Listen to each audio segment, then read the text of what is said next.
everybody. My name's Kelly, and I am one of the Pilates Reformers instructor at the J.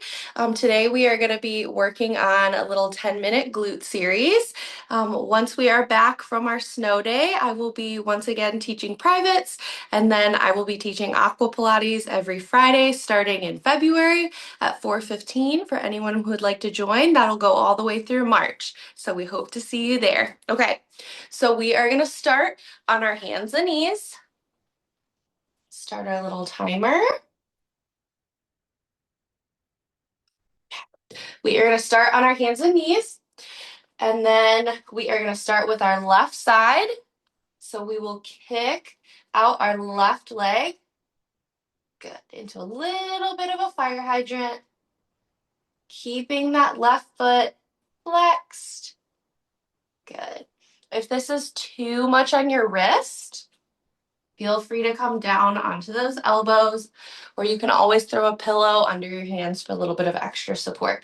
Making sure that we have a slight bend in those elbows. We're not hyperextending. Back is nice and flat, not overly arched this way or overly arched this way. Perfect. We'll do two more. Last one. Perfect. And then for this next one, we're going to grab a pillow if we have one nearby. We're going to put it behind that left knee, slightly squish that pillow. We're going to lift that leg up towards the ceiling.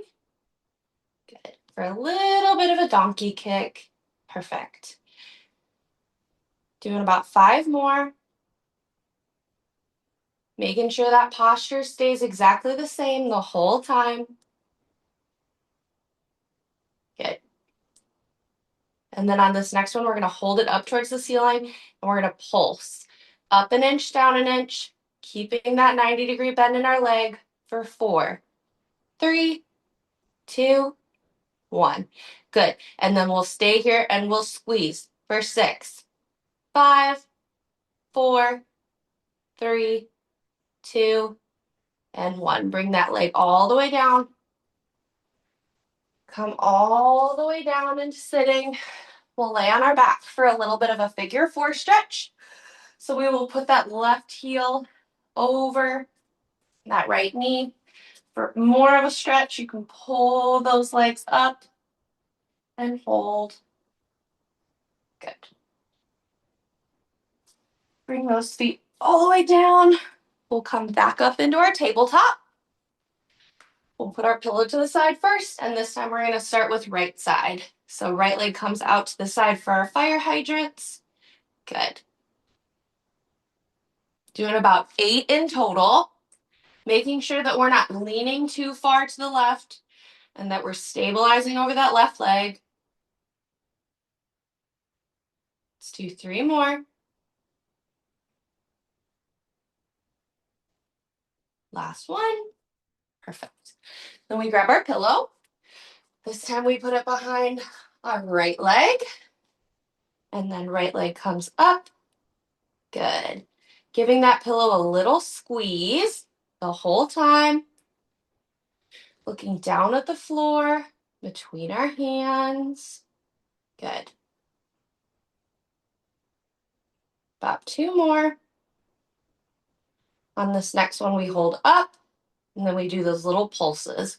Dropping that knee an inch, lifting back up an inch.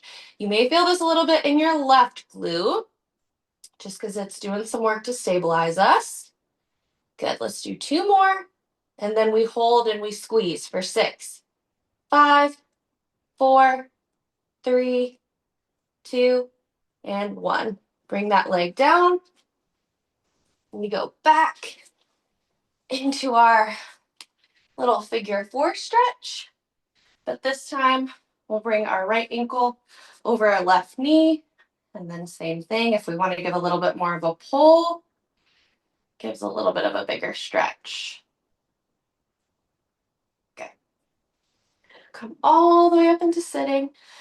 And then this next one, we're going to do laying on our side. So same thing, we can bring our pillow if we want. We have a couple different options. We can push up onto our arm. I'm going to start with my left arm. So we can either push up onto that left arm, making sure that our elbow and our shoulder are in line. The kind of middle point would be just resting on that arm. And then you can always grab your pillow and just have a nice little relaxing moment here. I'm going to kind of make it a little bit tougher. So we'll start left arm down towards the floor. Right leg is up towards the ceiling. We can bring right hand onto the mat for some support or onto our hip for a little bit more of a challenge. And then we're going to start with right foot flexed. And then we're going to lift and lower. Lift and lower. Lifting that foot just to about the height of our hip. Just because you can lift it higher doesn't mean it's the best thing. And then making sure that we're not letting our rib cage sink. We don't want to be sitting here. We want to be actively pushing that mat away. Good. Doing about 8, lifting up towards the ceiling. Good. And then on this next one, we're going to do some sweeps. So we're going to sweep our right foot forward with our foot flexed, point our toes, sweep back towards that wall behind us, making sure that our pelvis is staying nice and neutral and stable, making sure we're not using our whole body to do this motion. We're just using that right glute. Good. Doing about 8 of these total. 8 forward, 8 backward. Good. Perfect. Last one. Good. You can take a little breather if you want. I think you can push through personally. So on this last one, what we'll do is we'll bring our foot all the way up to hip height. We will point our toes, and then we will draw little circles. So we're going to do 8 clockwise, and then we'll reverse, do 8 counterclockwise for 6, 5, 4, 3, 2, and 1. Good. Hammer out that glute, and then we will switch sides. Over a little pillow out of the way. Okay, so same thing. I'm going to pop up onto my right arm. If your shoulder bothers you, you do not have to do this. You can rest your head on the mat. We will start with those lift and lowers with our foot flexed. Flex just means that our foot looks nice and flat and that our toes are pointed straight in front of that wall in front of us. Making sure that my ribs are nice and lifted on my right side. Good. Remember, we're doing about 8. 2, last 1. Good. And then we'll head into those forward and backward sweeps. So sweeping that foot forward, sweeping that foot backward. Flexed forward, pointed backward. Keeping our pelvis nice and stable.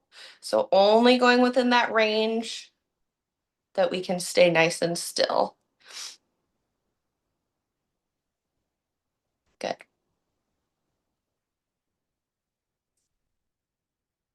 Two more.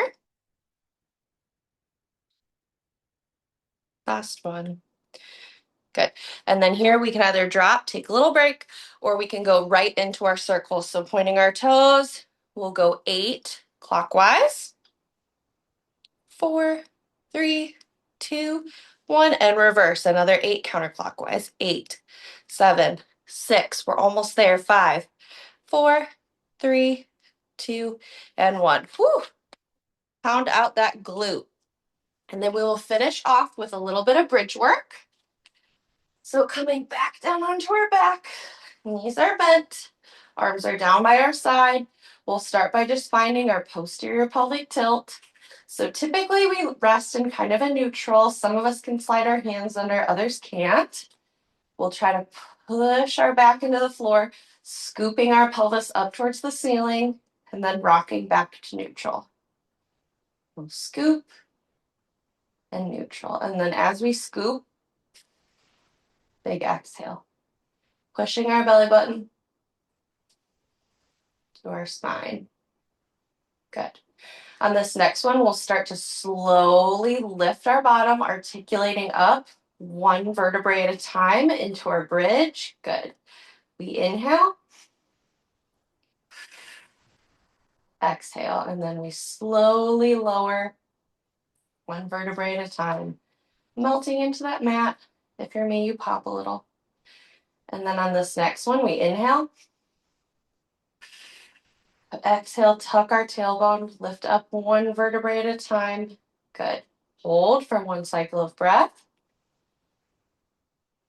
If you want more of a challenge, you can lift your arms up towards the ceiling during this series. If you're challenged quite enough, you can leave your hands on the mat. Perfect. On this next one, we'll lift all the way up. And then what we are going to do is we're going to lift one heel, lower one heel. Lift one heel, lower one heel. Lift, lower. Ooh, look at that. Timer's up. Let's finish strong. For 4, 3, 2. Good. Last ones. Perfect. And then while we're here, we're going to lift and lower. We're going to drop an inch, lift, and pulse. For 5, 4, 3. Good. Squeezing our bottom. 2. As we lift. 1. Slowly lower. Rolling all the way down. Our bottom is the last thing to get there. Perfect. And then we'll come all the way up into sitting. We can do our roll up. We want a little bit of ab work. And we are done. I hope everybody enjoys the rest of their snow day. Hopefully it's not a snow week, and we hope to see you soon at the J.